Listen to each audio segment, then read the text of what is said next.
Okay, I think we're ready. All right. Hey, everyone. So we're back to continue Charles Dickens' A Christmas Carol. You guys caught back up. Last time we were introduced to Scrooge, who had a rather interesting encounter with his old friend Marley, or rather, Marley's ghost, where he was told he would encounter three spirits who would help teach him a valuable lesson. He then met the first spirit, a ghost of Christmas past. Now we pick up at stave 3, the second of the three spirits. Awakening in the middle of a prodigiously tough snore and sitting up in bed to get his thoughts together, Scrooge had no occasion to be told that the bell was again upon the stroke of 1. He felt that he was restored to consciousness in the right nick of time, for the especial purpose of holding a conference with a second messenger dispatched to him through Jacob Marley's intervention. But finding that he turned uncomfortably cold when he began to wonder which of his curtains this new spectre would draw back, he put them every one aside with his own hands, and lying down again, established a sharp lookout all round the bed, for he wished to challenge the spirit on the moment of its appearance, and did not wish to be taken by surprise and made nervous. Gentlemen of the free and easy sort, who plumed themselves on being acquainted with a move or two, and being usually equal to the time of day, express the wide range of their capacity for adventure by observing that they are good for anything from pitch and toss to manslaughter, between which opposite extremes no doubt there lies a tolerably wide and comprehensive range of subjects. Without venturing for Scrooge quite as heartily as this, I don't mind calling on you to believe that he was ready for a good broad field of strange appearances, and that nothing between a baby and a rhinoceros would have astonished him very much. Now, being prepared for almost anything, he was not by any means prepared for nothing, and consequently, when the bell struck 1, and no shape appeared, he was taken with a violent fit of trembling. 5 minutes, 10 minutes, a quarter of an hour went by, yet nothing came. All the time he lay upon his bed, the very core and center of a blaze of ruddy light, which streamed upon it when the clock approached the hour, and which, being only light, was more alarming than a dozen ghosts, as he was powerless to make out what it meant, or would be.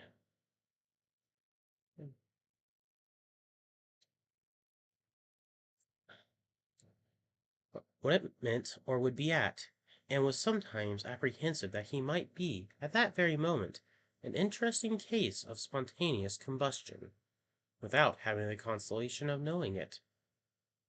At last, however, he began to think, as you or I would have thought at first, for it is always the person in the predicament who knows what ought to have been done in it, and would unquestionably have done it too. At last, I say, he began to think that the source and the secret of this ghostly light might be in the adjoining room, from whence on further tracing it, it seemed to shine.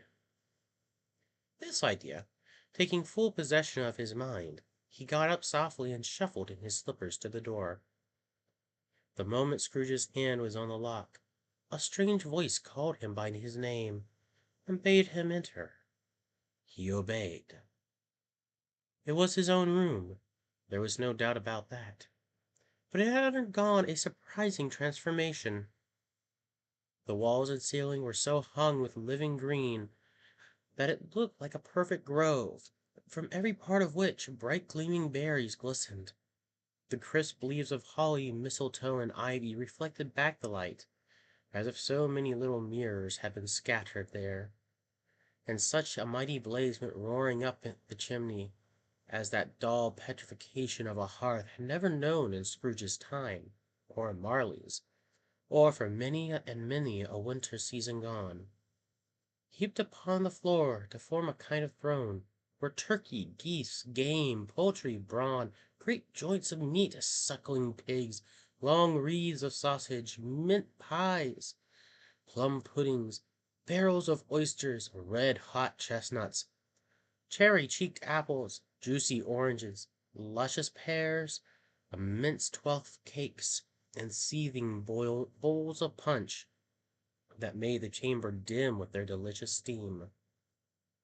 In easy state upon this couch there sat a jolly giant, glorious to see, who bore a glowing torch, in shape not unlike Plenty's horn, and held it high up to shed its light on Scrooge, as he came peeping round the door.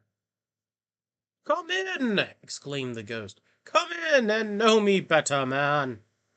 Scrooge entered timidly, and hung his head before the spirit. He was not that dogged Scrooge he had been, and though its eyes were clear and kind, he did not like to meet them. "I am the ghost of Christmas Present," said the spirit. "Look upon me." Scrooge reverently did so.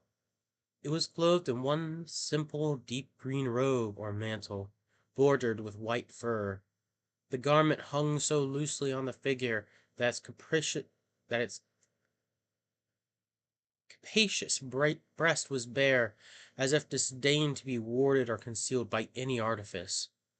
Its feet, observable beneath the ample folds of the garment, were also bare, and on its head it wore no other covering than a holly wreath set here and there with shining icicles. Its dark brown curls were long and free as its genial face, its sparkling eyes, its open hand, and its cheery voice, its unconstrained demeanor, and its joyful air. Girded round its middle was an antique scabbard, but no sword was in it, and the ancient sheath was eaten up with rust. "You have never seen the like of me before!" exclaimed the spirit. "Have never walked forth with the younger members of my family, meaning, for I am very young, my elder brothers born these later years," pursued the phantom. "I don't think I have," said Scrooge. "I am afraid I have not. Have you had many brothers, spirit?" "More than 1,800," said the ghost. "A tremendous family to provide for," muttered Scrooge. The ghost of Christmas Present rose. "Spirit," said Scrooge submissively, "conduct me while you will. I went forth last night on compulsion, and I learnt a lesson on which is working now. Tonight, if you have aught to teach me, let me profit by it." "Touch my robe." Scrooge did as he was told, and held it fast. Holly, mistletoe, red berries, ivy, turkey, geese, game, poultry, brawn, meat, pigs, sausages, oysters, pies, puddings, fruit, and punch all vanished instantly. So did the room, the fire, the ruddy glow, the hour of night, and they stood in the city streets on Christmas morning, where, for the weather was severe, the people made a rough but brisk and not unpleasant kind of music, scraping in the snow from the pavement in front of their dwellings, and from the tops of their houses, whence it was mad delight to the boys to see it come plumping down into the road below, and splitting into artificial little snowstorms. The house fronts looked black enough, and the windows blacker, contrasting with the smooth white sheets of snow upon the roofs, and with the dirtier snow upon the ground, which last deposit had been plowed up in deep furrows by the heavy wheels of carts and wagons, furrows that crossed and recrossed each other hundreds of times, where the great streets branched off and made intricate channels, hard to trace in thick yellow mud and icy water. The sky was gloomy, and the shortest streets were choked up with a dingy mist, half thawed frozen, whose heavier particles descended in a shower of sooty atoms, as if all the chimneys in Great Britain had, by one consent, caught fire and were blazing away to their dear hearts' content. There was nothing very cheerful in the climate or the town. And yet there was an air of cheerfulness abroad that the clearest summer air and brightest summer sun might have endeavored to diffuse in vain. For the people who were shoveling away in the housetops were jovial and full of glee, calling out to one another from the parapets, and now and then exchanging a facetious snowball, better natured missile far than many a wordy jest, laughing heartily if it went right, and not less heartily if it went wrong. The poultryer's shop was still half open, and the fruiterers were radiant in their glory. There were great round pot-bellied baskets of chestnuts, shaped like the waistcoats of jolly old gentlemen, lolling at the doors and tumbling out into the streets in their apocalyptic opulence. There were ruddy, brown-faced, broad-girthed Spanish onions, spinning in the fatness of their growth like Spanish friars, and winking in their shelves in wanton slyness at the girls who went by, and glanced demurely at the hung-up mistletoe. There were pears and apples, clustered high in blooming pyramids. There were bunches of grapes, made in the shopkeeper's benevolence to dangle from conspicuous hooks, that people's mouths might water gratis as they passed. There were piles of filberts, mossy and brown, recalling in their fragrance ancient walks among the woods and pleasant shuffling ankle-deep through the withered leaves. There were Norfolk biffins, squab and swarthy, setting off the yellow of the oranges and lemons, and in the great compactness of their juicy persons, urgently entreating and beseeching to be carried home in paper bags and eaten after dinner.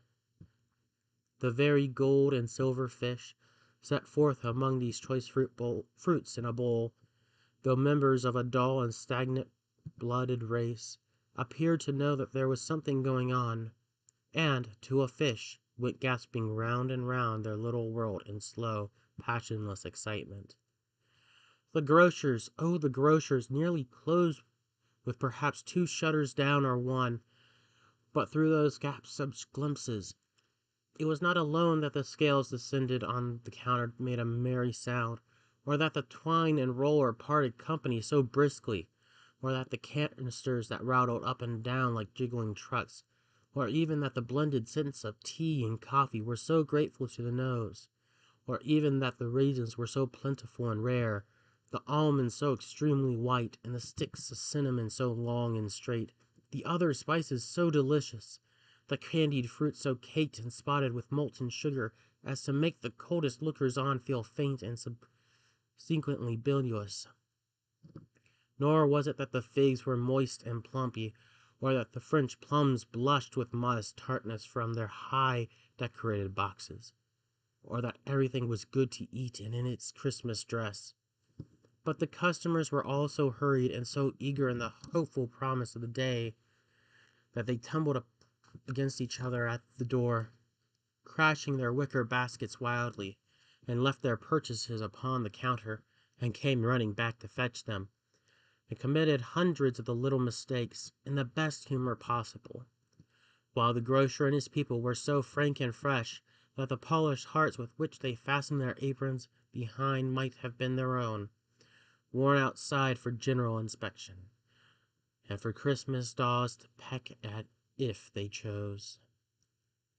But soon the steeples called good people all to church and chapel, and away they came, flocking through the streets in their best clothes and with their gayest faces. And at the same time there emerged from scores of by-streets and lanes and nameless turnings innumerable people carrying their dinner to bakers' shops. The sight of these poor revelers appeared to interest the spirit very much, for he stood with Scrooge beside him in a baker's doorway, and taking off the covers as the bearers passed, sprinkled incense on their dinners from his torch. And it was a very uncommon kind of torch, for once or twice when there were angry words between some dinner carriers who had jostled with each other, he shed a few drops of water on them from it, and their good humor was restored directly. For they said it was shame to quarrel upon Christmas Day, and so it was. God love it, so it was. In the In time the bells ceased, and the bakers were shut up, and yet there was a genial shadowing forth for all these dinners in the progress of their cooking, in the thwarted blotch of wet above each baker's oven, where the pavement smoked as if its stones were cooking too. "Is there a peculiar flavor in what you're sprinkling from your torch?" asked Scrooge. "There is, my own." "Would it apply to any kind of dinner on this day?" "To any kindly given. To a poor one most." "Why to a poor one most?" asked Scrooge. "Because it needs it most." "Spirit," said Scrooge after a moment's thought, "I wonder you, of all the beings in the many worlds about us, should desire to cramp these people's opportunity of innocent enjoyment." "Aye!" cried the Spirit. "You would deprive them of their means of dining every seventh day, often the only day on which they can be said to dine at all," said Scrooge. "Wouldn't you?" "Aye!" cried the Spirit. "You seek to close these places on the seventh day," said Scrooge, "and it comes to the same thing." "I seek!" exclaimed the Spirit. "Forgive me if I am wrong. It has been done in your name, or at least in that of your family," said Scrooge. "There are some upon this earth of yours," returned the Spirit, "who lay claim to know us, who do their deeds of passion, pride, ill will, hatred, envy, bigotry, and selfishness in our name, who are as strange to us and all our kith and kin as if they had never lived. Remember that, and charge their doings on themselves, not us." Scrooge promised that he would, and they went on, invisible as they had been before, into the suburbs of town. It was a remarkable quality of the ghost, which Scrooge had observed at the baker's, that notwithstanding his gigantic size, he could accommodate himself at any place with ease, and that he stood beneath a low roof quite as gracefully and like a supernatural creature as it was possible he could have done in any lofty hall. And perhaps it was with the pleasure the good Spirit had shown off this power of his, or else it was his own kind, generous, hearty nature, and his sympathy with all poor men, that led him straight to Scrooge's clerk's. For there he went and took Scrooge with him, holding to his robe, and on the threshold of the door the Spirit smiled, and stopped to bless Bob Cratchit's dwelling with the sprinklings of his torch. Think of that! Bob had but 15 bob a week himself. He pocketed on Sundays but 15 copies of his Christian name, and yet the ghost of Christmas present blessed his 4-roomed house. Then up rose Mrs. Critchit, Mrs. Critchit's wife, dressed out but poorly in a twice-turned gown, but brave in ribbons, which are cheap and make a goodly show for 6pence. And she laid the cloth, assorted by Belinda Critchit, second of her daughters, also brave in ribbons, while Master Peter Critchit plunged a fork into the saucepan of potatoes, and getting the corners of his monstrous shirt collar, Bob's private property, conferred upon his son and heir in the honor of the day, into his mouth, rejoiced to find himself so gallantly attired, and yearned to show his linen in the fashionable parks. Now 2 smaller Critchits, boy and girl, came tearing in, screaming that outside the baker's they had smelt the goose, and known it was for their own, basking in the luxury thoughts of sage and onion. These young Critchits danced about the table, and exalted Master Peter Critchit to the skies, while he, not proud although his collars nearly choked him, blew the fire until the slow potatoes bubbled up, knocked loudly at the saucepan lid to be let out and peeled. "What has ever got your precious father, then?" said Mrs. Critchit. "And your brother, Tiny Tim?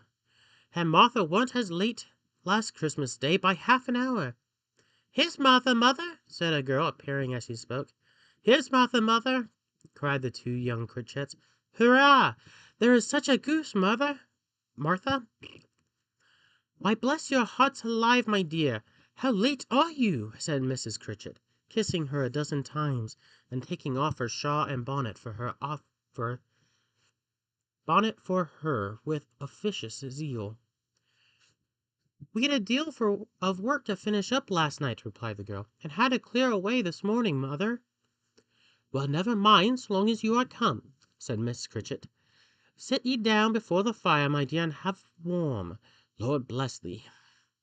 "No, no, there's father coming," said the two young Critchits, who were everywhere at once. "Hide, Martha, hide!" So Martha hid herself, and in came a little Bob, the father, with at least 3 feet of comforter exclusive of the fringe, hanging down before him, and his threadbare clothes darned up and brushed to look seasonable, and Tiny Tim upon his shoulders. Alas for Tiny Tim, he bore a little crutch, and held his limbs supported by an iron frame. "Why, where is our Martha?" cried Bob Critchit, looking round. "Not coming," said Mrs. Critchit. "Not coming," said Bob with a "Not coming," said Bob with a sudden. Sorry about that. "Not coming," said Bob with a sudden declaration.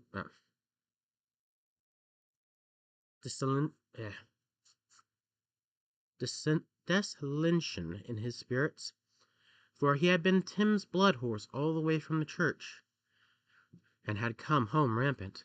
"Not coming upon Christmas Day!" Martha didn't like seeing him disappointed, if it were only a joke, so she came out prematurely from behind the closet door, and ran into his arms, while the two young Critchits hustled Tiny Tim, and bore him off into the wash-house, that he might hear the pudding singer singing in the copper. "And how did little Timmy behave?" asked Mrs. Critchit, when she had rallied Bob on his credulity, and Bob had hugged his daughter to his heart's content. "As good as gold," said Bob, "and better. Somehow he got thoughtful, sitting by himself so much, thinking the strangest things you've ever heard. He told me, coming home, that he hoped the people saw him in the church, because he was a cripple, and it might be pleasant to them to remember upon Christmas Day, who made lame beggars walk and blind men see." Bob's voice was tremulous when he told them this, and trembled more when he said that Tiny Tim was growing strong and hearty.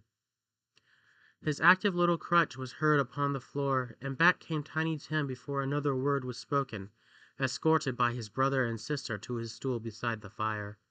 And while Bob, turning up his cuffs, as if, poor fellow, they were capable of being made more shabby, compounded some hot mixture in a jug with gin and lemons, and stirred it round and round, and put it on the hob to simmer, Master Peter and the two ubiquitous young Cratchits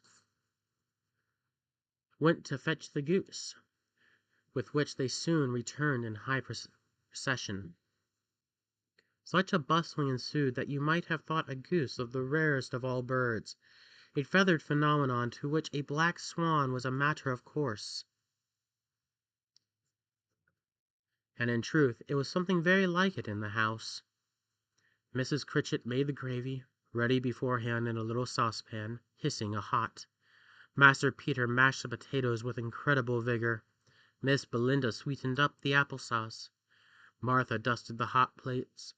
Bob took Tiny Tim beside him in a tiny corner at the table. The two young Cratchits set chairs for everyone, not forgetting themselves, and mounting guard upon their posts, crammed spoons into their mouths lest they should shriek for goose before their turn came to be helped. At last the dishes were set on, and grace was said. It was succeeded by a breathless pause, as Mrs. Critchit sat looking slowly all along the carving knife, prepared to plunge it into the breast.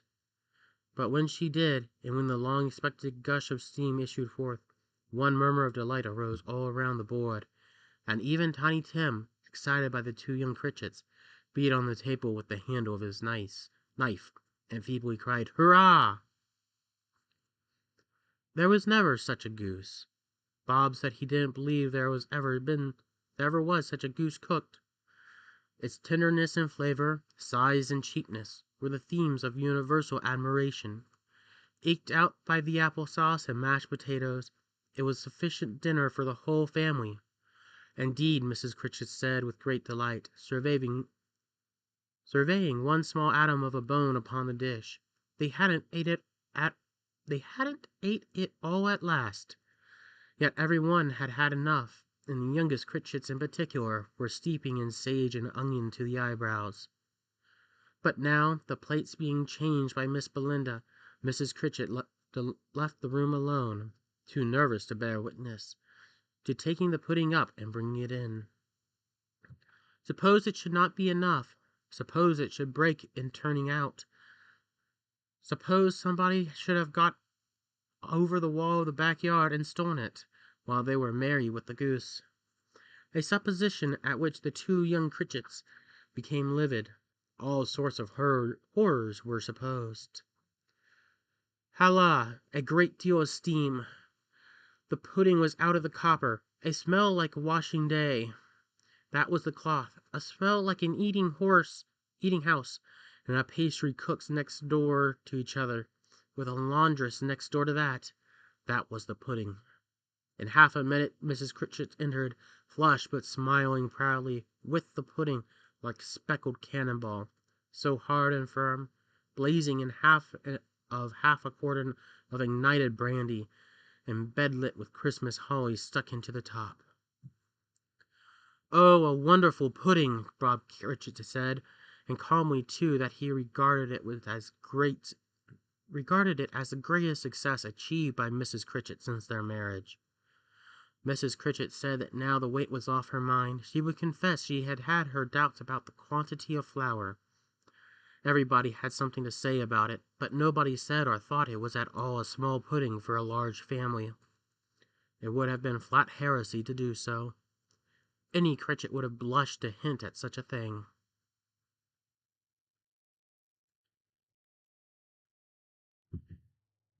At last the dinner was all done. The cloth was cleared, the hearth swept, and the fire made up. The compound in the jug being tasted and considered perfect, apples and oranges were put upon the table, and a shovel full of chestnuts on the fire. Then all the Critchett family drew around the hearth in what Bob Critchett called a circle, meaning half one. And at Bob Critchett's elbow stood the family display of glass. 2 tumblers and a custard cup without a handle. Then these held the hot stuff from the jug, however, as well as the golden goblets that would have done. And Bob served it out with beaming looks, while the chestnuts on the fire sputtered and cracked noisily. Then Bob proposed, "A Merry Christmas to us all, my dears. God bless us," which all the family re-echoed. "God bless us, everyone," said Tiny Tim, the last of all. He sat very close to his father's side, upon his little stool. Bob held his withered little hand in his, as if he loved the child and wished to keep him by his side, and dreaded that he might be taken from him. "Spirit," said Scrooge, with an interest he had never felt before, "tell me if Tiny Tim will live." "I see a vacant seat," replied the ghost, "in the poor chimney corner, and a crutch without an owner, carefully preserved. If these shadows remain unaltered by the future, the child will die." "No, no," said Scrooge. "Oh, no, kind spirit. I say he will be spared." "If these shadows remain unaltered by the future, none other of my race," returned the ghost, "will find him here. What then? He will be like to die. He had better do it, and decrease the surplus population." Scrooge hung his head to hear his own words quoted by the spirit, and overcome with penitence and grief. "Man," said the ghost, "if man you be in heart, not adamant, forbear that wicked cant until you have discovered what the surplus is, and where it is. Will you decide what men shall live and what men shall die? It may be in the sight of heaven you are more worthless and less fit to live than millions like this poor man's child. O God, to hear the insect on the leaf pronouncing on the too much life among his hungry brothers in the dust." Scrooge bent before the ghost's rebuke, and trembling cast his eyes upon the ground. But he raised them speedily on hearing his own name. "Mr. Scrooge!" said Bob. "I'll give you Mr. Scrooge, the founder of the feast." "The founder of the feast, indeed!" cried Mrs. Cratchit, reddening. "I wish I had him here. I'd give him a piece of my mind to feast upon, and I hope he have a good appetite for it." "My dear," said Bob, "the children! Christmas Day!" "It should be Christmas Day, I am sure," she said, "on which one drinks the health of such an odious, stingy, hard, unfeeling man as Mr. Scrooge. You know he is, Robert. Nobody knows it better than you do, poor fellow." "My dear," was Bob's mild answer, "Christmas Day." "I'll drink his health for your sake and the day's," said Mrs. Cratchit, "not for his. Long life to him! A Merry Christmas and a Happy New Year! He'll be very merry and very happy, I have no doubt." And we'll be right back, everyone.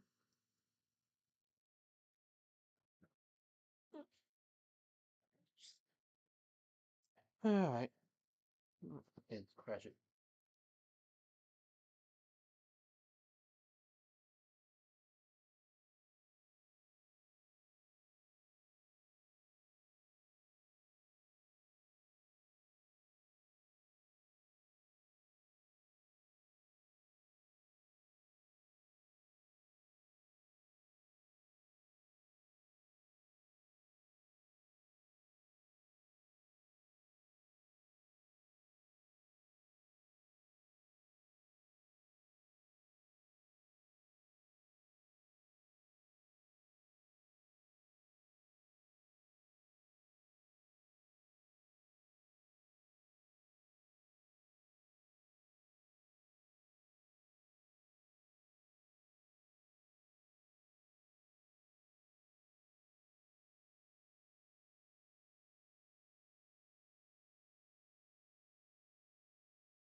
All right, everyone, and we're back. Sorry about that.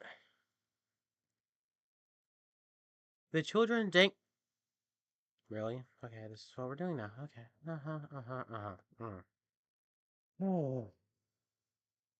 From the top. The children drank the toast after her. It was the first of their proceedings which had no heartiness in it. Tiny drip.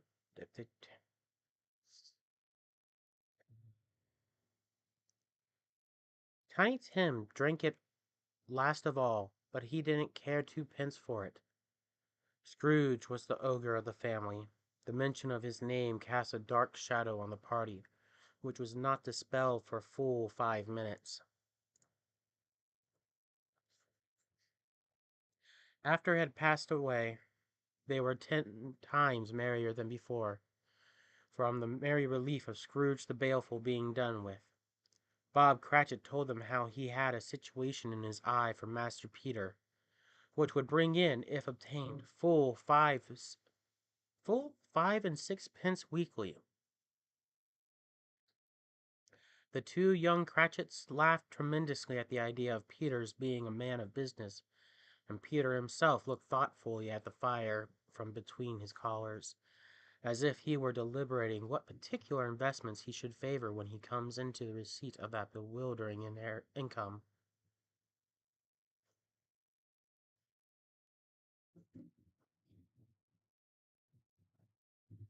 Martha, who was a poor apprentice at a milliner's, had told them what kind of work she had to do, and how many hours she worked at a stretch, and how she meant to lie abed tomorrow morning for a good long rest. Tomorrow being a holiday she passed at home. Also how she had seen a countess and a lord some days before, and how the lord was much about as tall as Peter. At which Peter pulled up his collar so high that you could have seen his head if you had been there. All this time the chestnuts and the jug went round and round, and by they had a song about a lost child traveling in the snow, from Tiny Tim, who had a plaintive little voice, and sang it very well indeed. There was nothing of high mark in this. They were not a handsome family. They were not well dressed. Their shoes were far from being waterproof. Their clothes were scanty. And Peter might have known, and very likely did, the inside of a pawnbroker's. But they were happy, grateful, pleased with one another, and contented with the time. And when they faded, and looked happier and yet in the bright sparklings of the spirit's torch at parting, Scrooge had his eyes upon them, and especially on Tiny Tim until the last. By this time it was getting dark, and snowing pretty heavily, and as Scrooge and the spirit went along the streets, the brightness of the roaring fires in the kitchen, parlor, and all sorts of rooms was wonderful.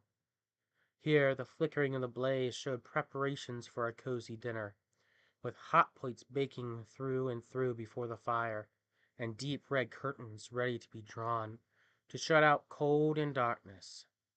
There, all the children of the house were running out in the snow to meet their married sisters, brothers, cousins, aunts, uncles, and be first to greet them.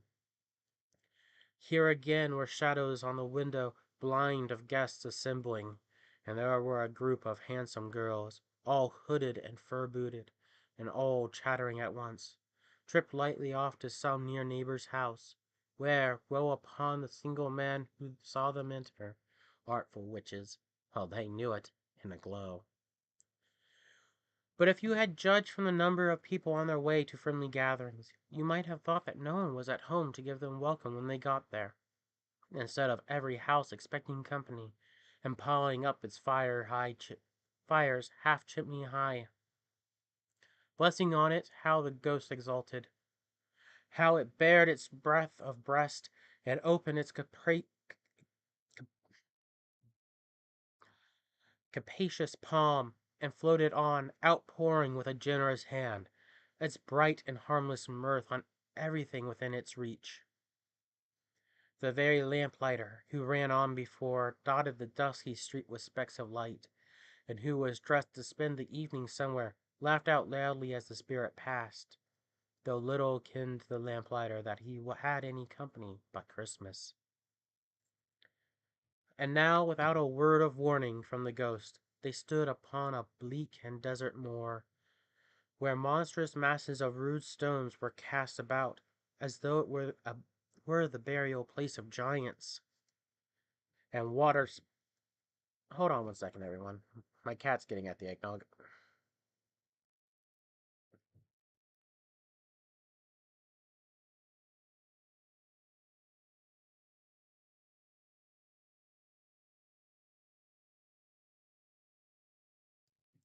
Sorry about that, everyone. It's a constant fight with him to say, away from the nog.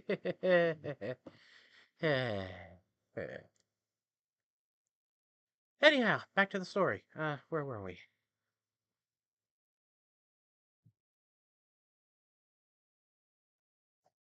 And water spread itself wheresoever it listed, or would have done so, but for the frost that held it prisoner, and nothing grew but moss and furze, and coarse rank grass.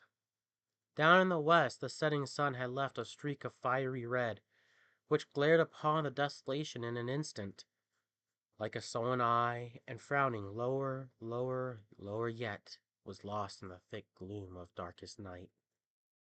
"What is this place?" asked Scrooge. "A place where miners live, who labor in the bowels of the earth," returned the spirit. "But they know me. See!" A light shone from the window of a hut, and swiftly they advanced towards it. Passing through the wall of mud and stone, they found cheerful company assembled around a glowing fire. An old man and woman, their children and their children's children, and another generation beyond that, all decked out gaily in their holiday attire. The old man, in a voice that seldom rose above the howling of the wind upon the barren waste, was singing them a Christmas song. Had been a very old song when he was a boy, and from time to time they all joined in the chorus. So surely as they raised their voices, the old man got quite blithe and loud, and so surely as they stopped, his vigor sank again. The spirit did not tarry here, but bade Scrooge hold his robe, and passed upon the moor, sped whither? Not to see? To see! To Scrooge's horror, looking back, he saw the last of the land, a frightful range of rocks behind them, and his ears were deafened by the thundering of water, as it rolled and roared and raged among the dreadful caverns it had worn, and fiercely tried to undermine the earth. Built upon a dismal reef of sunken rocks, some leagues or so from shore, on which the waters chafed and dashed the wild year through, there stood upon a solitary lighthouse. Great heaps of seaweed clung to its base, and storm birds, born of the wind one might suppose, as seaweed of the water, rose and fell about it like the waves they skimmed. But even here, two men who watched the light had made a fire, that through the loophole in the thick stone wall shed out a ray of brightness on the awful sea. Joining their horny hands over the rough table at which they sat, they wished each other Merry Christmas in their can of grog. And one of them, the elder, too, with his face all damaged and scarred with hard weather, as the figurehead of an old ship might be, struck upon a sturdy song that was like a gale in itself. Again the ghost sped on, above the black and heaving sea, on until, being far away, as he told Scrooge, from any shore they lighted on a ship, they stood beside the helmsman at the wheel, and looked out in the bow. The officers who had the watch, dark ghostly figures on their several stations, but every man among them hummed a Christmas tune, or had a Christmas thought, or spoke below his breath to his companion of some bygone Christmas day, with homeward hopes belonging to it. And every man on board, walking or sleeping, good or bad, had had a kinder word for another on that day than on any day of the year, and had shared to some extent in its festivities, and had remembered those he cared for at a distance, and had known that they delighted to remember him. It was a great surprise to Scrooge, while listening to the moaning of the wind, and thinking what a solemn thing it was to move on through lonely darkness over an unknown abyss, whose depths were secrets as profound as death. It was a great surprise to Scrooge, while thus engaged, to hear a hearty laugh. It was much greater surprise to Scrooge to recognize it as his own nephew's, and to find himself in a bright day gleaming room, with the spirit standing smiling by his side, looking at that same nephew with approving affability. Laughed Scrooge's nephew. If you should happen by any unlikely chance to know a man more blessed in a laugh than Scrooge's nephew, all I can say is, I should like to know him too. Introduce him to me, and I'll cultivate his acquaintance.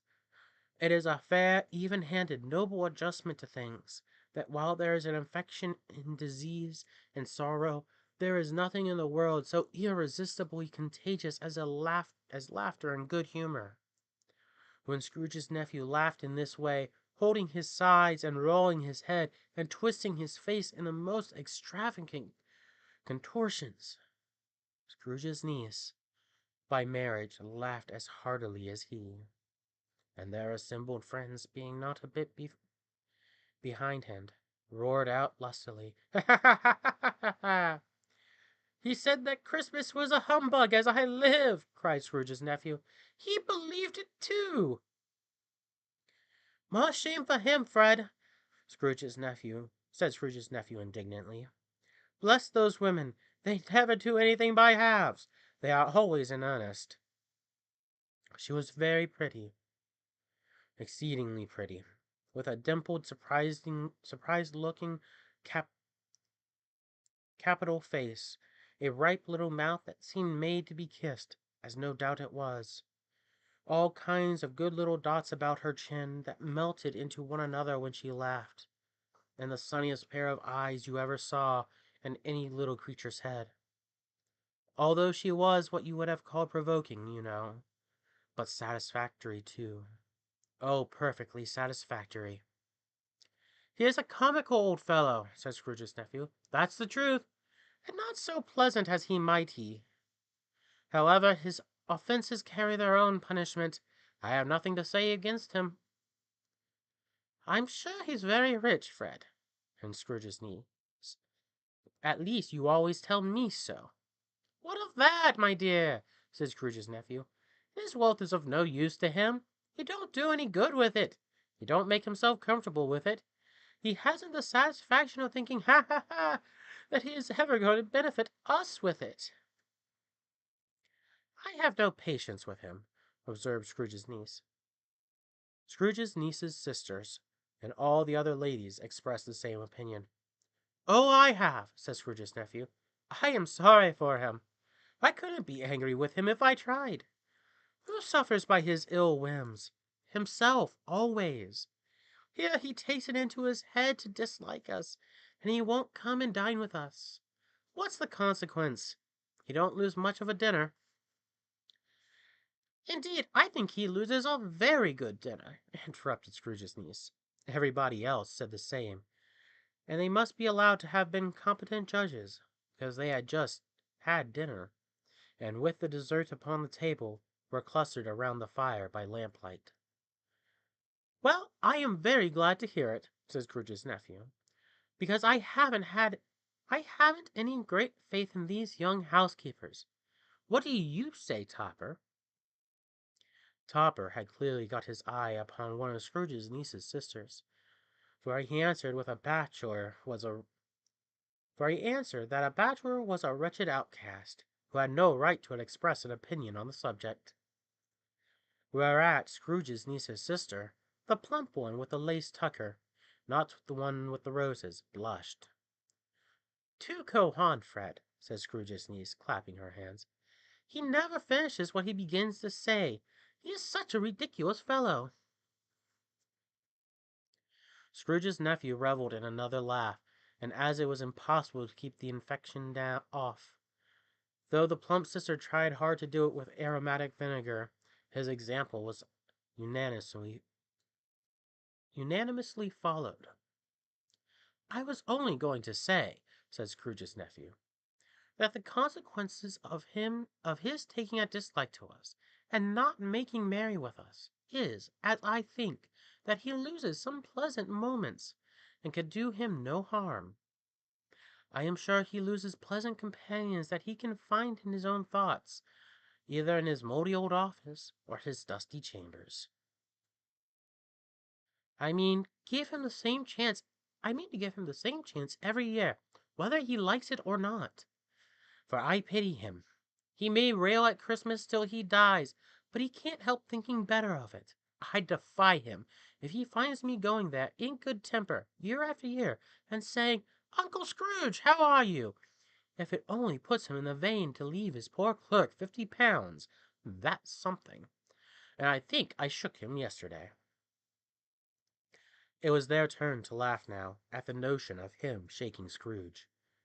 But, being thoroughly good-natured, and not much caring what they laughed at, so long as they laughed at any rate, he encouraged them in their merriment, and passed the bottle joyously.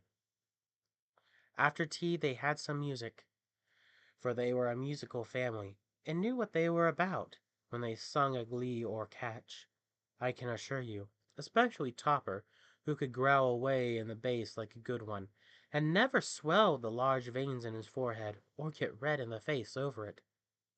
Scrooge's niece played well upon the harp, and played among other tunes a simple little air, a mere nothing, you might learn to whistle it in 2 minutes, which had been familiar to the child who fetched Scrooge from the boarding school, as he had been reminded by the ghost of Christmas past. When this strain of music sounded, all the things that the ghost had shown him came upon his mind. He softened more and more, and thought if he could have listened to it often, years ago, he might have cultivated the kindness of life for his own happiness with his own hands, without resorting to the sexton's spade that buried Jacob Marley. But they didn't devote the whole evening to music. After a while they played at forfeits, for it is good to be children sometimes, and never better than at Christmas, when it is mighty founder was a child himself. Stop! This was first a game at blindman's buff. Of course there was, and I no more believe Topper was really blind than I believe he had his eyes in his boots.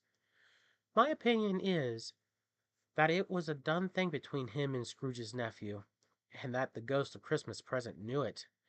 The way he went after that plump sister in the lace tucker, with an outrage on the credulity of human nature, knocking down the fire irons, tumbling over the chairs, bumping up against the piano, smothering himself among the curtains wherever she went, there he went. He always knew where the plump sister was. He wouldn't catch anybody else. If you had fallen up against him, as some of them did, and stood there, he would have made a feint of endeavoring to seize you, which would have been an affront to your understanding, and would instantly have sidled off in the direction of the plump sister. She often cried out that it wasn't fair, and it really was not. But when at last he caught her, when, in spite of her silken rustling and her rapid fluttering past him, he got her into a corner whence there was no escape, then his conduct was most execrable. For his pretending not to know her, his pretending that it was necessary to touch her headdress, and further to assure himself of her identity by pressing a certain ring upon her finger, and a certain chain about her neck, was vile, monstrous. No doubt she told him her opinion of it, when another blind man began in office, and they were so very confidential together behind the curtains. Scrooge's niece was not one of the blind man's buff party, but was made comfortable with a large chair and a footstool in a snug corner, where the ghost and Scrooge were close behind her.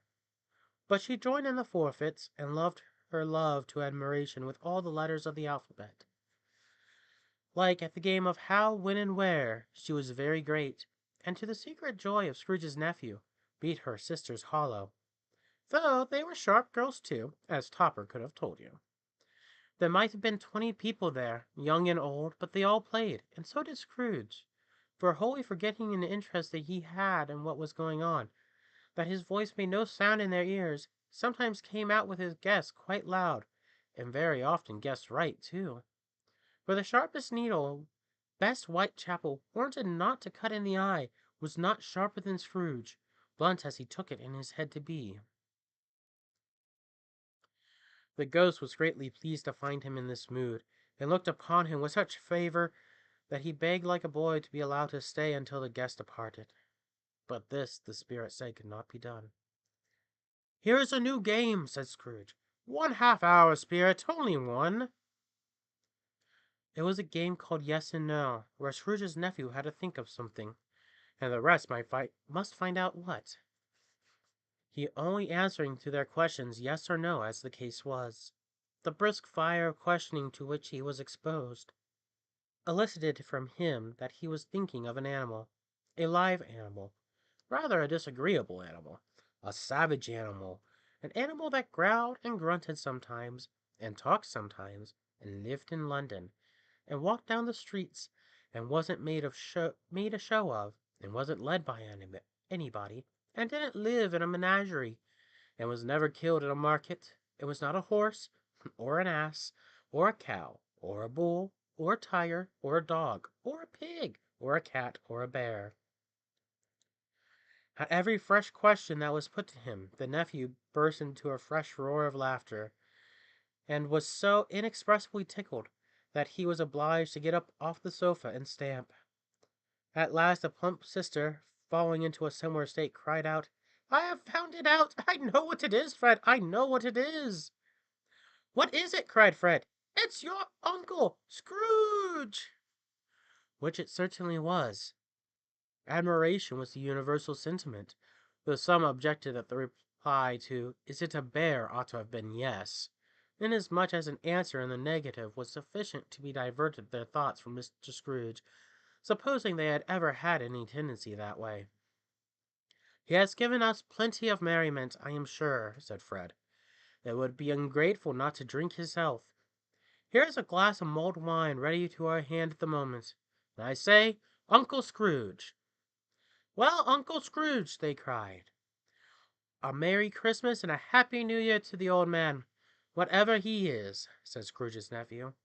"He wouldn't take it from me, but may he have it none the less.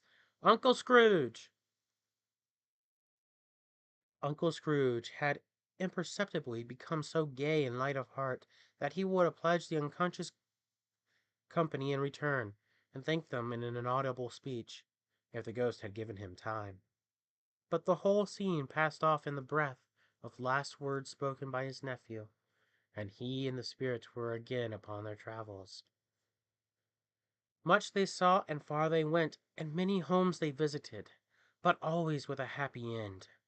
The spirits stood before sick beds, and they were cheerful; on foreign lands, and they were close at home; by struggling men, and they were patient in their greater hope; by poverty, and it was rich; in almshouses, hospital, and jail; in misery's every refuge.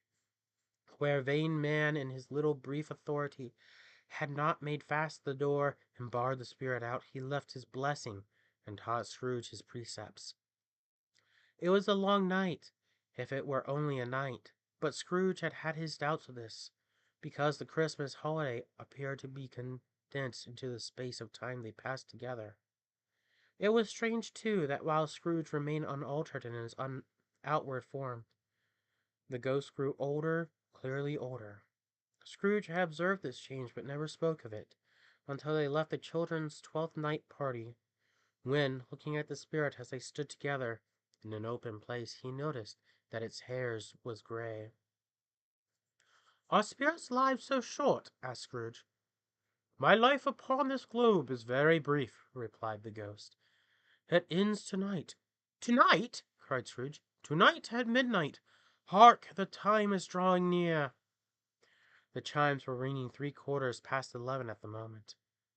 "Forgive me if I am not justified in what I ask," said Scrooge, looking intently at the spirit's robe. "But I see something strange and not belonging to yourself protruding from your skirts. Is it a foot or a claw?" "It might be a claw, for the flesh there is upon it," said the spirit's sorrowful reply. "Look here."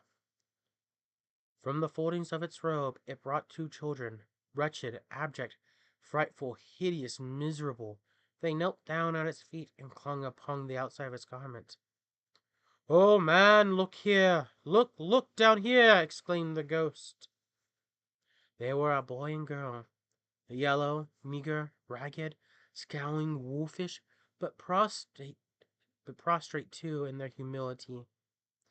Where graceful youth should have filled their features out and touched them with its freshest tints, a stale and shriveled hand, like that of age, had pinched and twisted them and pulled them into shreds. Where angels might have sat enthroned, devils lurked and glared out menacingly. No change, no degradation, no perversion of humanity in any grade. Through all the mysteries of wonderful creation, had monsters half so horrible and dread. Scrooge started back appalled. Having them shown to him in this way, he tried to say they were fine children, but the words choked themselves rather than be parties to a lie of such enormous magnitude. "Spirit, are they yours?" Scrooge could say no more. "They are man's," said the spirit, looking down upon them, "and they cling to me, appealing from their fathers. This boy is ignorance, the girl is wants. Beware them both in all their degree, but most of all beware this boy, for on his brow I see that written which is doom. Unless the writing be erased, deny it," cried the spirit, stretching out its hands toward the city. "Slander those who tell it ye, admit it for your facetious purposes, and make it worse, and bide the end." "Have they no refuge or resource?" cried Scrooge. "Are there no prisons?" said the spirit, turning on him for the last time with his own words. "Are there no workhouses?" The bell struck 12. Scrooge looked about him for the ghost and saw it not. As the last stroke ceased to vibrate, he remembered the prediction of old Jacob Marley, and lifted upon his eyes, beheld a solemn phantom, draped and hooded, coming like a mist along the ground towards him. And that was stave 3. Next up is stave 4, The Last of the Spirits. We'll get to that in a few minutes. For now, we'll go on a quick break.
Okay, and we're back.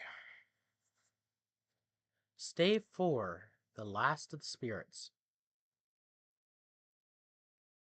The phantom slowly, gravely, silently approached. When it came near him, Scrooge bent down upon his knee, for in the very air through which the spirit moved it seemed to scatter gloom and mystery. It was shrouded in a deep black garment, which concealed its head, its face, its form, and left nothing of it visible save one outstretched hand.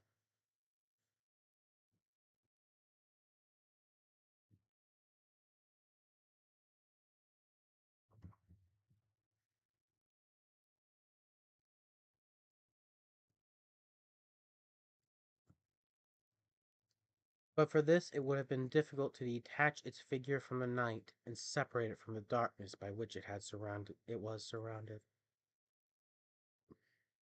He felt that it was tall and stately when it came beside him, and that its mysterious presence filled him with a solemn dread. He knew no more, for the spirit neither spoke nor moved. "I am in the presence of the ghosts of Christmas yet to come?" said Scrooge. The spirit answered not, but pointed onward with its hand. "You are about to show me shadows of things that have not happened, but will happen in the time before us?" Scrooge pursued. "Is that so, spirit?" The upper portion of the garment was contracted for an instant in its folds, as if the spirit had inclined its head. That was the only answer he received. Although well used to ghostly company by this time, Scrooge feared the silent shape so much that his legs trembled beneath him. He found that he could hardly stand when he prepared to follow it. The spirit paused a moment, as observing his condition, and giving him time to recover.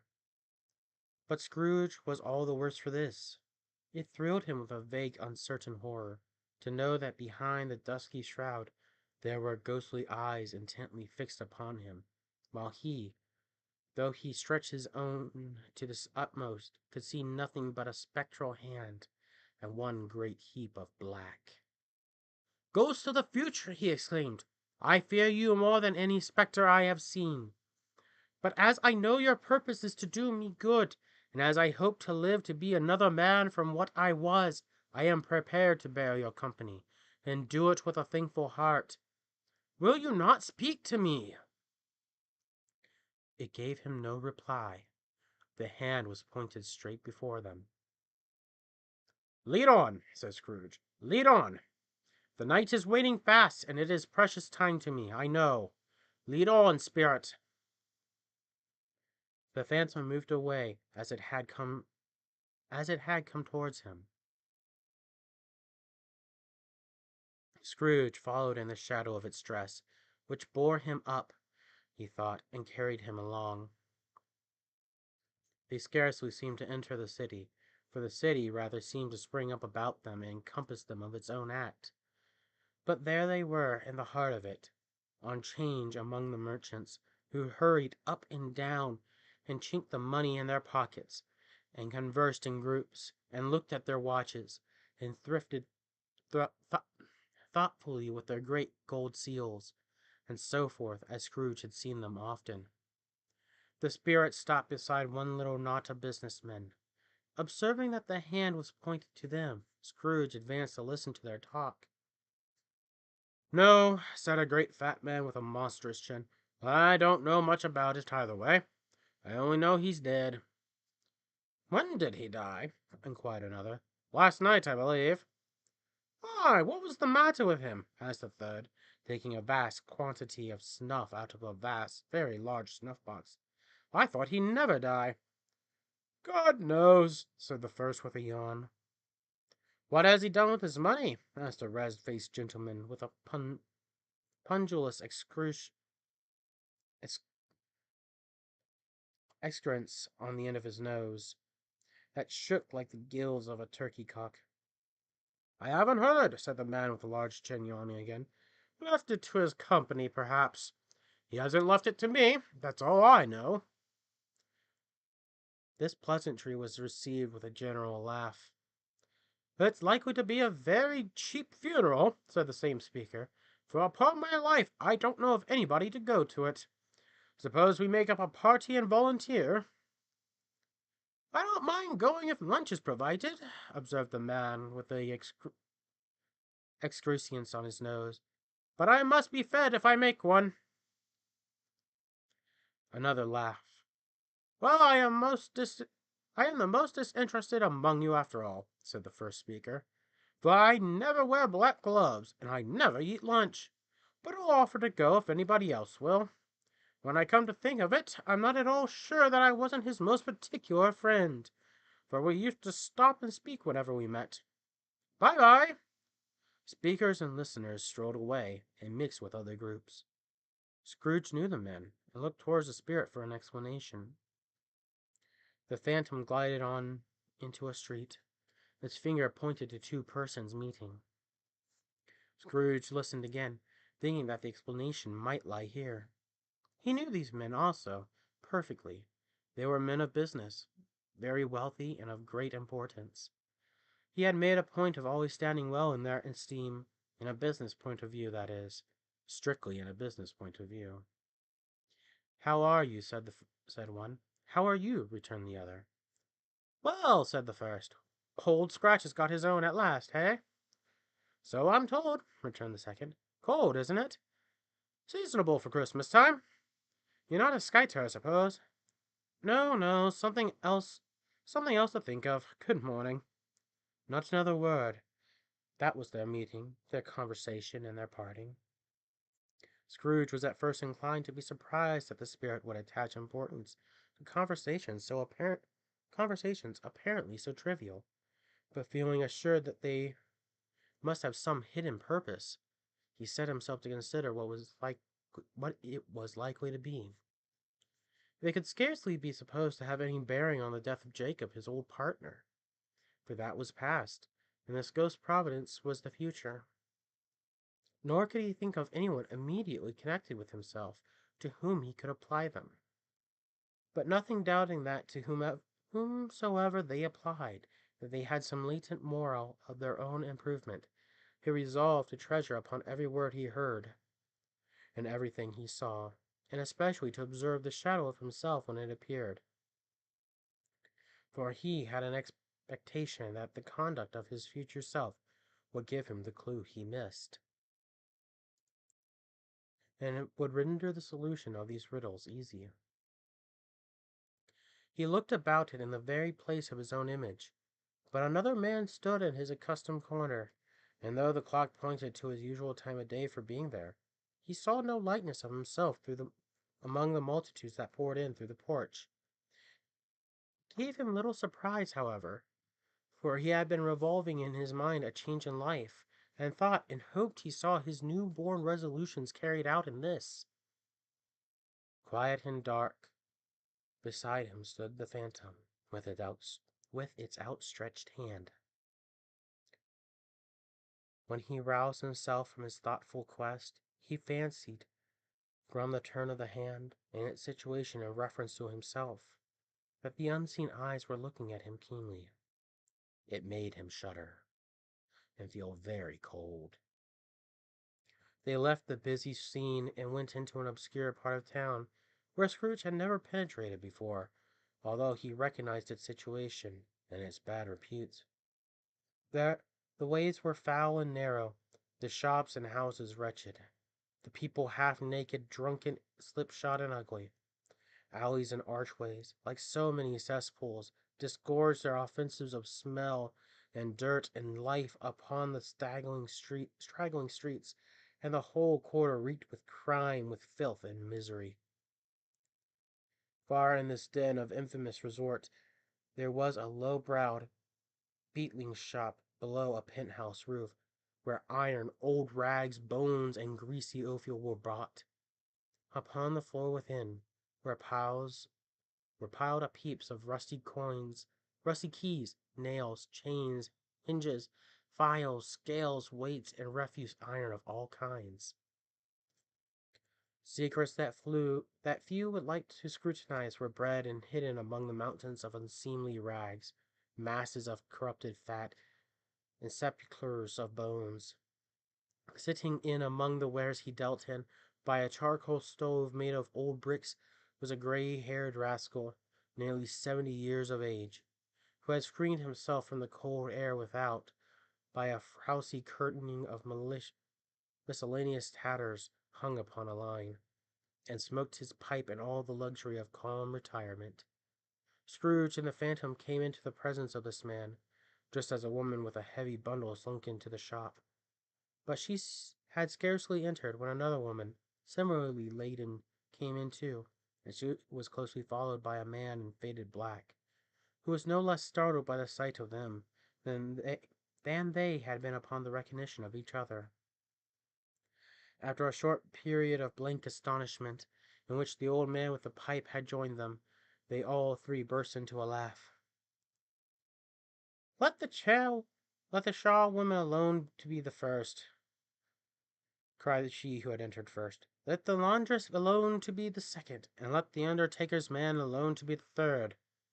Look here, old Joe, here's a chance, if we haven't all three met here without meaning to.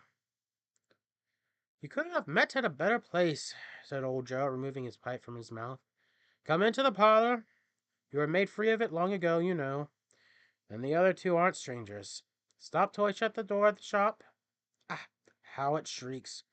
There ain't such a rusty bit of metal in the place as its own hinges, I believe. I'm sure there's such old bones here as mine. We're all suitable to our calling. We're well matched. Come into the parlor. Come into the parlor. The parlor was the space behind the screen of rags. The old man raked the fire together with an old stair rod, and having trimmed his smoking lamp, for it was night, with the steam of his pipe, put it in his mouth again. While he did this, the woman who had already spoken threw her bundle on the floor and sat down in a flaunting manner on a stool, crossing her elbows on her knees, and looking with a bold defiance at the other two. "What odds, then? What odds, Mrs. Dilber?" said the woman. "Every person has a right to take care of themselves. He always did." "That's true, indeed," said the laundress. "No man more so." "Why, then, don't stand staring as if you were afraid, woman. Who's the wiser? We're not going to pick holes in each other's coats, I suppose." "No, indeed," said Mrs. Dilber and the man together. "We should hope not." "Very well, then," cried the woman. "That's enough. Who's the worse for the loss of a few things like this? Not a dead man, I suppose." "No, indeed," said Mrs. Dilber, laughing. "If you wanted to keep him after he was dead, a wicked old shrew," pursued the woman, "why wasn't he natural in his lifetime? If he had been, he'd have had someone to look after him when he was struck with death, instead of lying grasping out his last there alone by himself." "That's the truest word ever spoken," said Mrs. Dilber. "That's a judgment on him." "I wish it was a little heavier judgment," replied the woman. "And it should have been, you may depend on it, if I could have laid my hands on anything else. Open that bundle, old Joe, and let me know the value of it. Speak it plain. I'm not afraid to be the first, nor afraid for them to see it. We knew pretty well what we were helping ourselves before we met here, I believe. It's no sin. Open the bundle, Joe." But the gallantry of her friends would not allow of this, and the man had faded black. Mounting the breech first, produced his plunder. It was not extensive. A seal or two, a pencil case, a pair of sleeve buttons, and a brooch of no great value were all. And they were severely examined and appraised by old Joe, who chalked up the sums he was disposed to give for each upon the wall, and added them up in total when he found that there was nothing more to come. "That's your account," said Joe. "I wouldn't give another sixpence if I was to be boiled for not doing it. Who's next?" Mrs. Dilber was next. Sheets and towels, a little wearing apparel, 2 old-fashioned silver teaspoons, a pair of sugar tongs, and a few boots. Her account was stated on the wall in the same manner. "I always give too much to ladies. It's a weakness of mine, and that's why I ruin myself," said old Joe. "That's your account. Have you asked me for another penny, and made it an open question, I'd be repent of being so liberal, and knock off half a crown." "And now undo my bundle, Joe," said the first woman.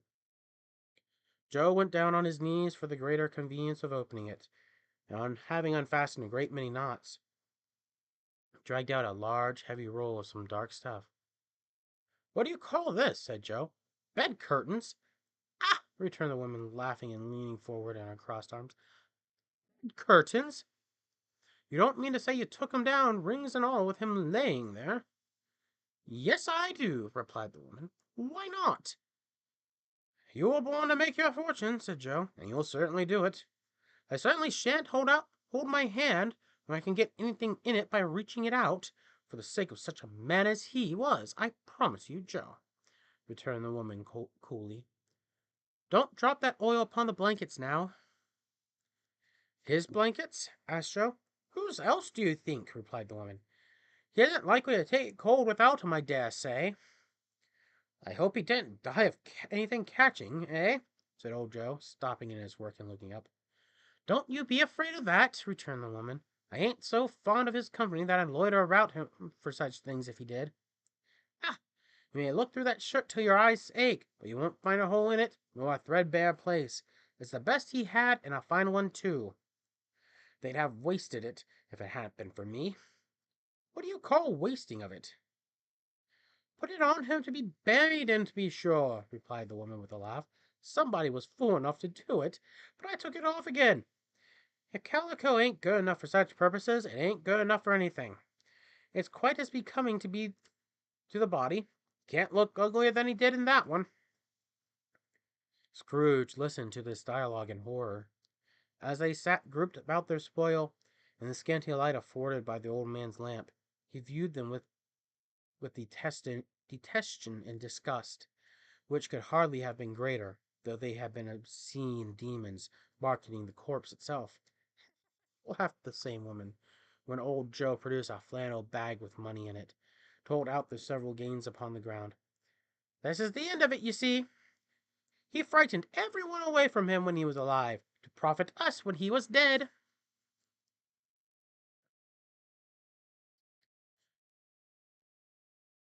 Spirit, says Scrooge, shuddering from head to toe. I see, I see. This case of this unhappy man might be my own. My life tends that way now. Merciful heaven, what is this? He recoiled in terror, for the scene had changed, and now he almost touched a bed, a bare, uncurtained bed, on which, beneath a ragged sheet, there lay something covered up, which, though it was dumb, announced itself with an awful language. The room was very dark, too dark to be observed with any accuracy, though Scrooge glanced around it in obedience to his secret impulse, anxious to know what kind of room it was. A pale light, rising in it in the outer air, fell straight upon the bed, and on it, plundered and bereft, unwatched, unwept, uncared for, was the body of this man. The spirit, uh, Scrooge glanced towards the phantom. Its steady hand pointed to the head. The cover was so carelessly adjusted to the slightest rising of it, that the motion of a finger upon Scrooge's part would have disclosed the face. He thought of it, felt how easy it would be to do, and longed to do it, but had no more power to withdraw the veil than to dismiss the spectre at his side. O cold, cold, rigid, dreadful death, set upon thine altar here, and dress it with such terrors as thou hast at thy command. For this is thy domain. But of the loved, revered, honored head, thou canst turn one hair from thy dread purpose, or make one feature odious. It is not that the hand is heavy and will fall down when released. It is not that the heart and pulse are still, but that the hand was open, generous and true. The heart's brave, warm, and tender, and the pulse a man's. Strike, shadow, strike, and see his good deeds springing from the wound, to sow the world with life immortal. No voice pronounced these words in Scrooge's ears, yet he heard them when he looked upon the bed. He thought, if this man could be raised up now, what would be his foremost thoughts? Avarice, hard dealings, griping cares, they have brought him to a rich end truly. He lay in a dark and empty house, with not a man, a woman, or child, to say he was kind to me in this or that, and for the memory of one kind word I will be kind to him. A cat was tearing at the door, and there was a sound of gnawing rats beneath the hearthstone. What they wanted in the room of death, and why they were so restless and disturbed, Scrooge did not dare to think. Spirit, he said, this is a fearful place. In leaving it, I shall not leave its lesson. Trust me, let us go. Still, the ghost pointed with an unmoving finger to the head. I understand you, Scrooge returned, and I would do it if I could. But I have not the power, Spirit. I have not the power. Again it seemed to look upon him. If there is any person in town who feels emotions caused by this man's death, said Scrooge, quite agonized, show that person to me, Spirit, I beseech you. The phantom spread its dark robe before him for a moment, like a wing, and withdrawing it revealed a room of daylight, where a mother and her children were. She was expecting someone, and with anxious eagerness she walked up and down the room, started at every sound. Looking out the window, glancing at the clock, tried but in vain to work with her needle, and could hardly bear the voices of the children in their play. At length the long-expected knock was heard, and she hurried to the door and met her husband, a man whose face was careworn and depressed, though he was young. There was a remarkable expression in it now, a kind of serious delight of which he felt ashamed, and which he struggled to repress.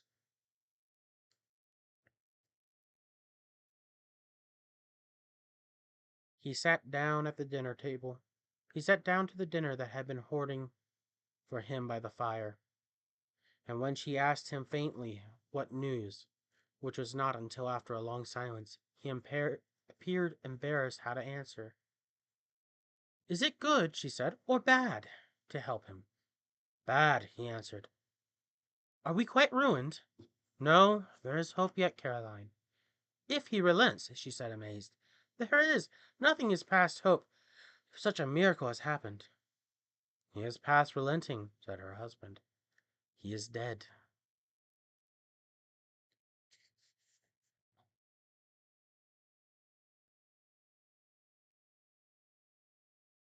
She was a mild and patient creature, if her face spoke truth, but she was thankful in her soul to hear it, and she said so with clasped hands. She prayed forgiveness the next moment, and was sorry, but the first was the emotion of her heart. Hold on 1 second, guys.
Sorry about that.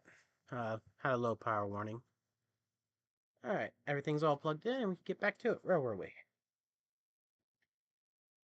She prayed forgiveness the next moment, and was sorry, but the first was the emotion of her heart. What the half-drunken woman whom I told you of last night said to me, when I tried to see him and obtain a week's delay, and what I thought was a merely excuse to avoid me, turns out to have been quite true. He was not only very ill, but dying then. To whom will our debt be transferred? I don't know. But before that time we shall be ready with the money, and even though we were not, it would be a bad fortune indeed to find so merciless a creditor and his successor. We may sleep tonight with light hearts, Caroline. Yes, soften it as they could, their hearts were lighter. The children's faces, hushed and clustered around to hear that they were so little understood, were brighter, and it was a happier house for this man's death. The only emotion that the ghost could show him, caused by the event, was one of pleasure.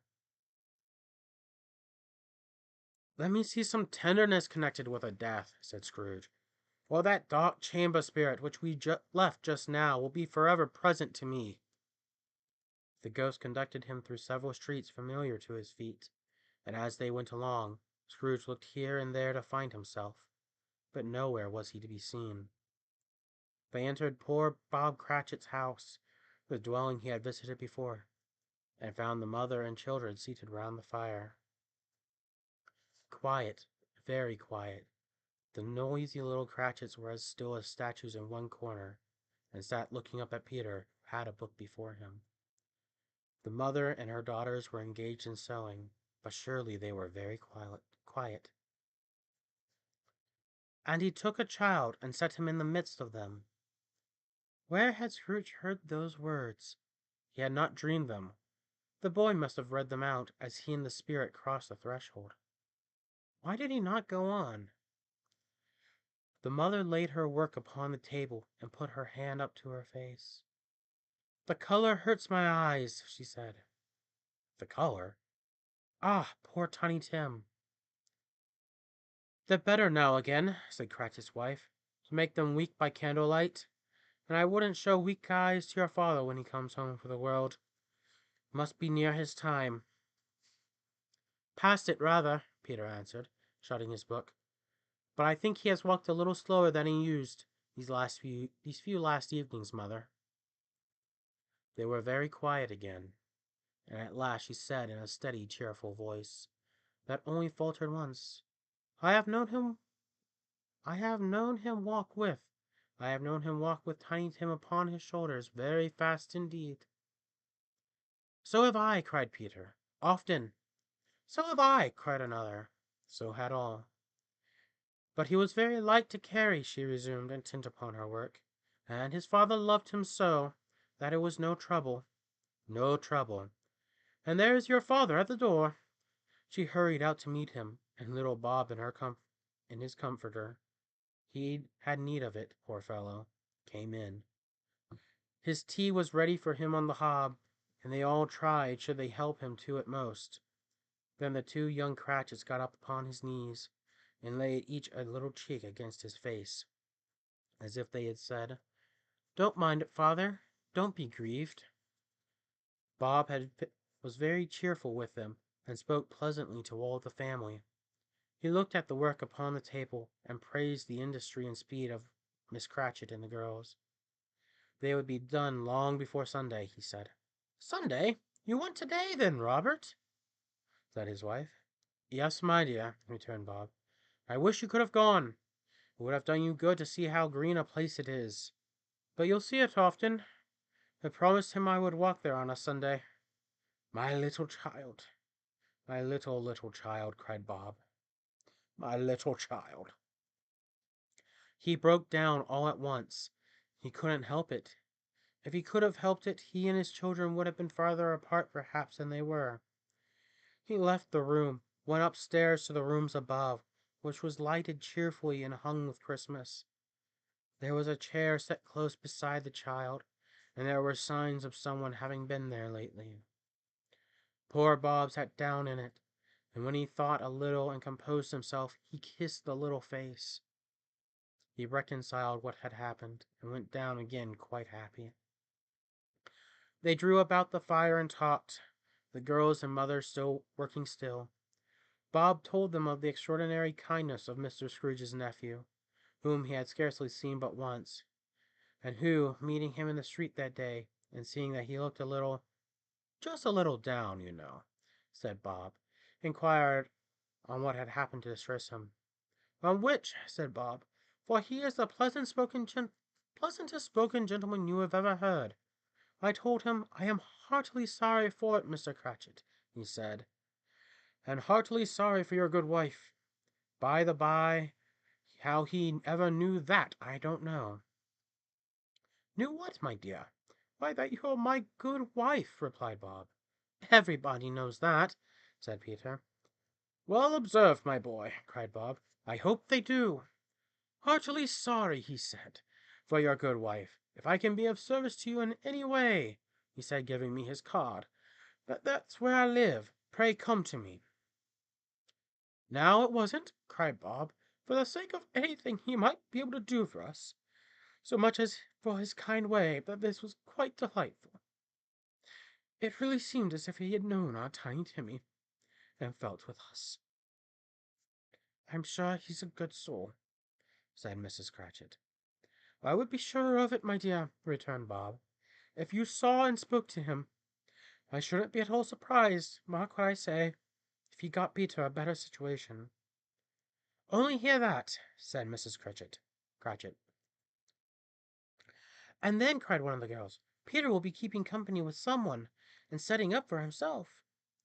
"Get along with you!" retorted Peter, grinning. "It's just as likely as not," said Bob, "one of these days. Though there's plenty of time for that, my dear. But however, and whenever we part from one another, I am sure we shall none of us forget poor Tiny Tim, shall we, or this first parting that there was among us?" "Never, father!" cried they all. "And I know," said Bob, "I know, my dears, that when we recollect on how patient and how mild he was, although he was a little child, we shall not quarrel so easily among ourselves, and forget poor Tiny Tim in doing it." "No, never, father!" they all cried again. "I am very happy," said little Bob. "I am very happy." Mrs. Cratchit kissed him, and his daughters kissed him, and the two young Cratchits kissed him, and Peter and himself shook hands. "Spirit of Tiny Tim, thy childish essence was from God." "Spectre," said Scrooge, "something informs me that our parting moment is at hand. I know it, but I know not how. Tell me what man that was whom we saw lying dead." And the ghost of Christmas yet to come conveyed him, as before, though at a different time, he thought. Indeed, there seemed no order in these latter visions, save that they were in the future, into the resorts of business men, but showing him not himself.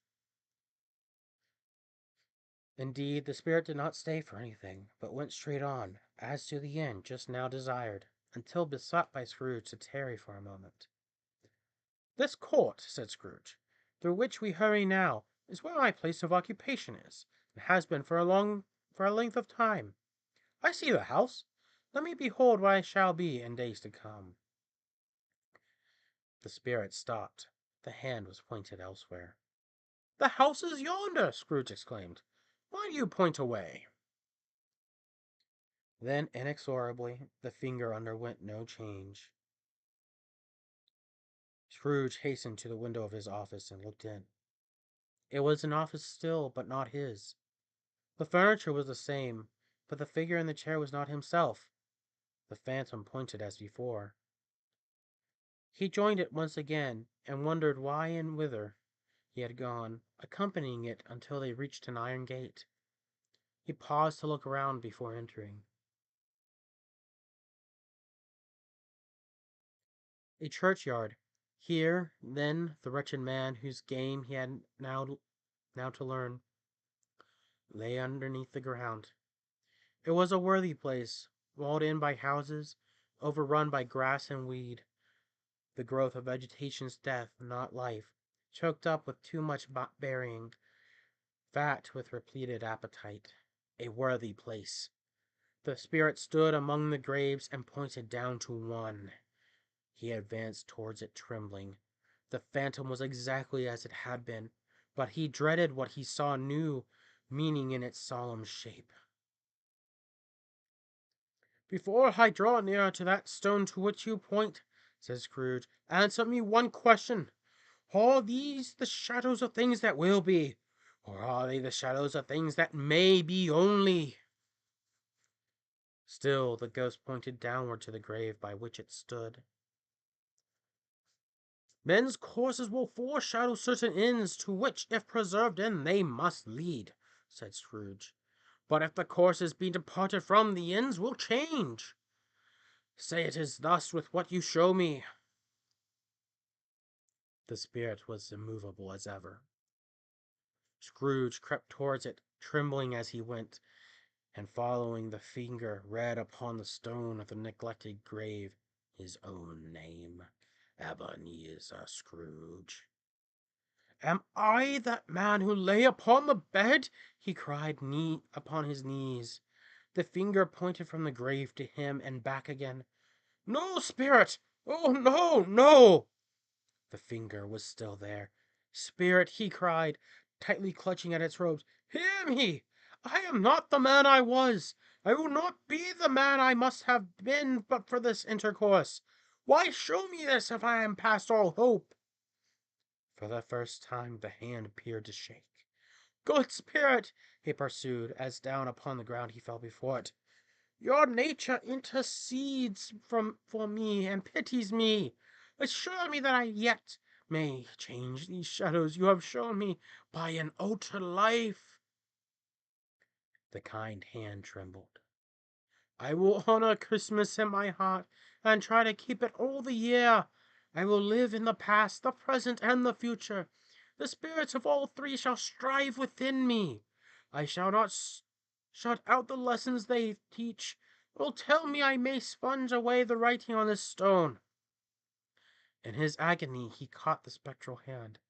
It sought to free itself, but he was strong in his entreaty and detained it. The spirit, stronger yet, repulsed him.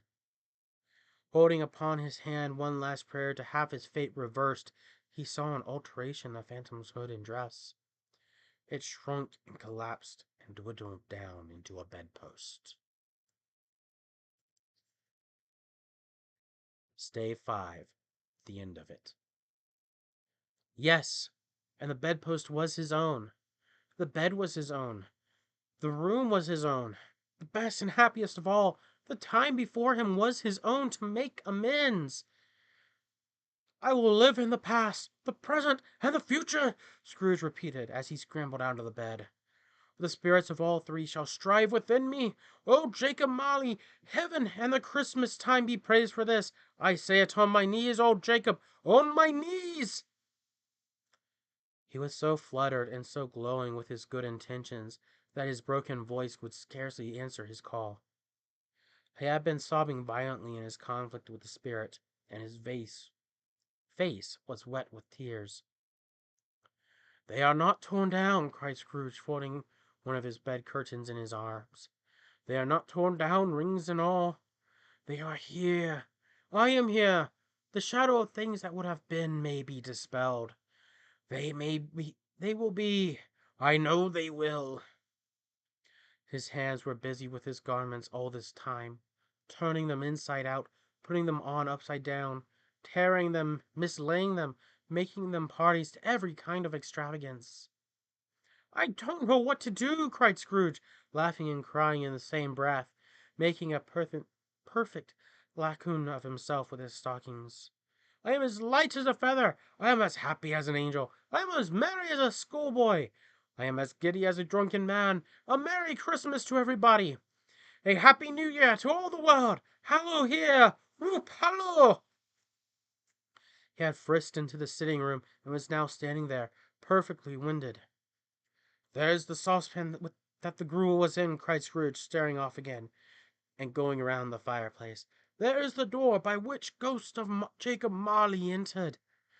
There's the corner where the ghost of Christmas present sat. There's the window where I saw the wandering spirits. It's all right. It's all true. It all happened." Really, for a man who had been out of practice for so many years, it was a splendid laugh, a most illustrious laugh, the father of a long, long line of brilliant laughs. "I don't know what day of the month it is," said Scrooge. "I don't know how long I've been among the spirits. I don't know anything. I am quite a baby. Never mind. I don't care. I'd rather be a baby. Hello! Whoop! Hello here!" He was checked in his transports by the churches ringing out to the lustrous peals he had ever heard. Clash, clang, hammer, ding dong bell. Bell, dong, ding, hammer, clang, clash. Oh, glorious, glorious! Running to the window, he opened it and put out his head. No fog, no mist, clear, bright, jovial, sitting cold, cold, piping from the blood to dance to. Golden sunlight, heavenly sky, sweet fresh air, merry bells. Oh, glorious, glorious! "What's today?" cried Scrooge, calling downward to a boy in Sunday clothes, who perhaps loitered in to look about him. "Eh?" returned the boy with all his might of wonder. "What's today, my fine fellow?" said Scrooge. "Today?" replied the boy. "Why, Christmas Day." "It's Christmas Day!" said Scrooge himself. "I haven't missed it. The spirits have done it all in one night. They can do anything they like. Of course they can. Of course they can. Hello, my fine fellow." "Hallo!" returned the boy. "Do you know the poulterer's in the next street but one, at the corner?" "I shall hope I did," replied the lad. "An intelligent boy," said Scrooge. "A remarkable boy. Do you know whether they've sold the prize turkey from the hang-up there? Not the little prize turkey, the big turkey." "What, the one as big as me?" returned the boy. "What a delightful boy!" said Scrooge. "It's a pleasure to talk to him. Yes, my buck." It's hanging there now, replied the boy. Is it? Go and buy it. Walker, exclaimed the boy. No, no, I am in earnest. Go and buy it, and tell them to bring it here, that I may give them directions where to take it. Come back with the man, and I'll give you a shilling. Come back with him in less than 5 minutes, I'll give you half a crown. The boy was off like a shot. He must have had a steady hand at a trigger who could have got a shot off half so fast. I'll send it to Bob Cratchit's, whispered Scrooge, rubbing his hands and splitting with a laugh. He shan't know who sent it. It is twice the size of Tiny Tim. Joe Miller never made such a joke as sending it to Bob's, will be. The hand in which he wrote the address was not a steady one, but write it he did, somehow, and went downstairs to open the street door, ready for the coming of the poultry's man. As he stood there waiting his arrival, the knocker caught his eye. I shall love it as long as I live, cried Scrooge, patting it with his hand. I scarcely ever looked at it before. What an honest expression it has in its face. What a wonderful knocker. Here's the turkey. Hallo! How are you? Merry Christmas. It was a turkey. He never could have stood upon his legs, that bird. He would have snapped 'em short and off in a minute, like sticks of sealing wax. Why, it's impossible to carry that to Camden Town, said Scrooge. You must have a cab. The chuckle with which he said this, and the chuckle with which he paid the turkey, and the chuckle with which he paid the cab, and the chuckle with which he recompensed the boy, were only to be exceeded by the chuckle with which he sat down breathless in his chair again, and chuckled till he cried. Shaving was not an easy task, for his hand continued to shake very much, and shaving requires attention, even when you don't dance while you are at it. But if he had cut off the end of his nose, if he would have put a piece of sticking plaster over it, and been quite satisfied. He dressed himself all in his best, and at last got out into the streets. The people were by this time pouring forth, as he had seen them with the ghost of Christmas present, and walking with his hands behind him, Scrooge regarded every one with a delightful smile. He looked so irresistibly pleasant, in a word, that 3 or 4 good-humored fellows said, Good morning, sir. A Merry Christmas to you. And Scrooge said often afterwards that of all the little blithe sounds he had ever heard, those were the blithest in his ears. He had not gone far when, coming on towards him, he beheld the portly gentleman who had walked into his counting-house the day before and said, Scrooge and Marley's, I believe. It sang a pang across his heart to think how this old gentleman would look upon him when they met, but he knew what path lay straight before him, and he took it. My dear sir, said Scrooge, quickening his pace, and taking the old gentleman by both his hands, how do you do? I hope you succeeded yesterday. It was very kind of you. A Merry Christmas to you, sir. Mr. Scrooge? Yes, said Scrooge, that is my name, and I fear it may not be pleasant to you. Allow me to ask your pardon, and will you have the goodness? And here Scrooge whispered in his ear. Lord bless me, cried the gentleman, as if his breath were gone. My dear Mr. Scrooge, are you serious? If you please, said Scrooge. Not a farthing less. A great many back payments are included in it, I assure you. Will you do me this favor? My dear sir, said the other, shaking hands with him, I don't know what to say to such Don't say anything, please, retorted Scrooge. Come and see me, will you? Come and see me. I will, cried the old gentleman, and it was clear he meant to do it. Thank ye, said Scrooge. I am much obliged to you. I thank you 50 times. Bless you. He went to church and walked about the streets, and watched the people hurrying to and fro, and patted children on the head, and questioned beggars, and looked down into the kitchens of houses and up to the windows, and found that everything could yield him pleasure. He had never dreamed that any walk, that anything could give him so much happiness, and that in the afternoon he turned his steps towards his nephew's house. He passed the door a dozen times before he had the courage to go up and knock, but he made a dash and did it. Is your master at home, my dear? Said Scrooge to the girl. Nice girl. Very. Yes, sir. Where is he, my love? Said Scrooge. He's in the dining room, sir, along with the mistress. I shall show you upstairs, if you please. Thank ye. He knows me, said Scrooge, with his hand already on the dining room lock. I'll go in here, my dear. He turned it gently and slid his face in round the door.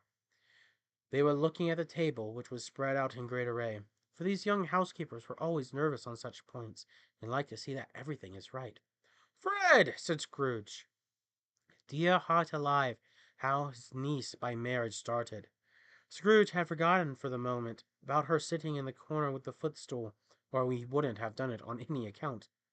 "Why, bless my soul!" cried Fred. "Who's that?" "It is I, your Uncle Scrooge. I have come to dinner. Will you let me in, Fred?" Let him in? It is a mercy he didn't shake his arm off. He was at home in 5 minutes. Nothing could be heartier. His niece looked just the same. So did Topper when he came. So did the plump sister when she came. So did every one when they came. Wonderful party, wonderful games, wonderful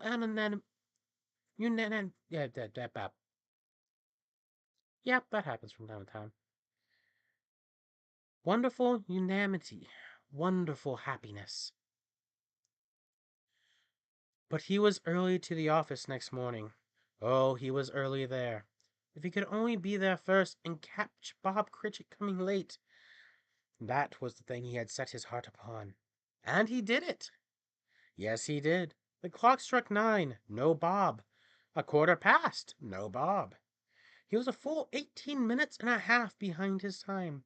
Scrooge sat with his door wide open, that he might see him come into the tank. His hat was off before he opened the door, his comforter too. He was on his stool in a jiffy, driving away with his pen, as if he were trying to overtake 9 o'clock. "Hallo!" growled Scrooge in his accustomed voice, as near as he could fan it. "What do you mean by coming here at this time of day?" "I am very sorry, sir," said Bob. "I am behind my time." "You are?" repeated Scrooge. "Yes, I think you are. Step this way, if you please." "It's only once a year, sir," pleaded Bob, appearing from the tank. "It shall not be repeated. I was making rather merry yesterday, sir." "Now, I'll tell you what, my friends," said Scrooge. "I am not going to stand this sort of thing any longer. And therefore," he continued, leaping from his stool and giving Bob such a dig in the waistcoat that he staggered back into the tank again, "and therefore I am about to raise your salary." Bob trembled and got a little nearer to the ruler. He had a momentary idea of knocking Scrooge down with it, holding him, and calling to the people of the court for help in a strait waistcoat. "A Merry Christmas, Bob!" said Scrooge, with an earnestness that could not be mistaken, as he clasped him on the back. "A Merry Christmas, Bob, my good fellow, that I have given you for many a year. I will raise your salary, and endeavor to assist your struggling family, and we will discuss your affairs this very afternoon, over a Christmas bowl of smoking bishop, Bob. Make up the fires and buy another coal scuttle before you dot another I, Bob Cratchit." Scrooge was better than his word.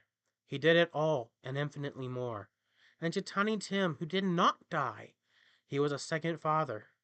He became a good friend, as good a master, and as good a man as the good old city knew, or any other good old city, town, or borough in the good old world. Some people laughed to see the alteration in him, but he let them laugh, and little heeded them, for he was wise enough to know that nothing ever happened on this globe for good at which some people did not have their fill of laughter in the outset, and knowing that such as these would be blind anyway, he thought it quite as well that they should wrinkle up their eyes and grins, and as have the malady in less attractive forms. His own heart laughed, and it was quite enough for him.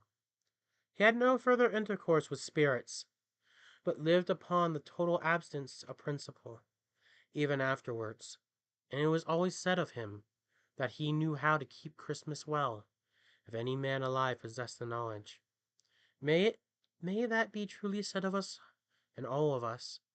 And so, as Tiny Tim observed, God bless us, every one. The end.